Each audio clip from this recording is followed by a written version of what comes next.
Did you know that 1 in every 3,000 people have lost their homes in a domestic fire? That's a lot of people. Here are some tips from 2 professional firefighters to help you lessen the odds of experiencing a fire in and around your home.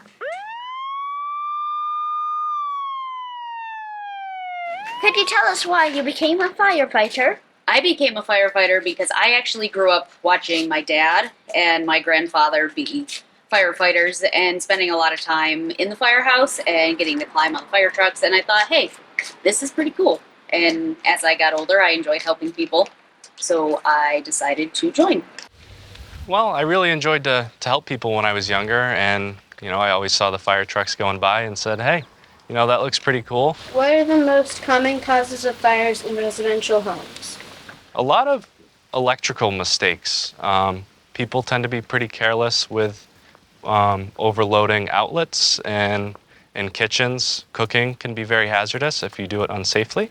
Could you suggest some methods of preventing domestic fires? Prevention comes in a lot of forms, and a lot of it is just maintaining things in your house, making sure the electrical system's up to date, making sure the candles are out when you leave the house, making sure nothing's shorting out. And if you feel like something's not working quite right, it's best to just get it looked at by a professional. Where is the most difficult place to extinguish a house fire? The most difficult place to extinguish a house fire would be somewhere where, like a crawl space or an attic, something that's a little bit harder for us to get to, because in order for us to get to it, we typically have to cut a hole in the roof or send somebody up through the hole in the attic, which can be pretty difficult for us with all of our gear and our air packs and all of our tools. What are the different types of fires and how are each extinguished? So there's car fires, house fires, woods fires, which is where grass and sticks can be caught on fire. Water is the most popular extinguishing agent. In some cases, like car fires, we use foam, which reacts with the metals in a certain way, and it makes it cool easier, so that way the fire doesn't reignite. In house fires, you mostly just use water. Towards the end of the fire, though, it can be helpful to use foam to continue that cooling to make sure the fire stays cool and it doesn't reignite. Different types of fires are forest fires, which we typically put out with water, Indian tanks, which are basically giant squirt guns with backpacks and tanks of water. Car fires, which are extinguished typically with foam because of all the electrical and the chemicals that are already in the cars. Sometimes water can react and actually make the fire worse. House fires, we typically put out with water.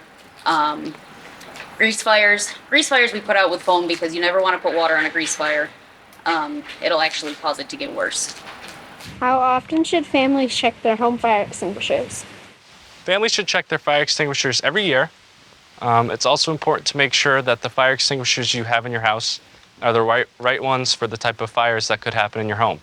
For example, in the kitchen area, you would want to have a extinguisher that's meant to be putting out oil fires, because you can't use water on oil fires. What process should families use to prepare evacuation plans in the event of a fire? Preparing evacuation plans is important. It's important to have a conversation and have a mutual meeting space that everybody can get to without much difficulty, whether that be the neighbor's house, the tree at the end of the driveway, somewhere where everybody can get to easily, even if the youngest member of the family has a hard time, at least they know to go to that certain spot. It's super important to plan ahead with your family, and it's also really important to make sure that you have a special meeting zone outside of your house, so that way if there is an emergency, everyone in your family knows where to go, so that way you can meet up and make sure everyone's accounted for. Hi guys, my name's Brittany, and I am a firefighter for the Town of Otis Fire Department in Otis, Mass. I'm Nate, and I'm a firefighter with the Otis Fire Department in Otis, Mass.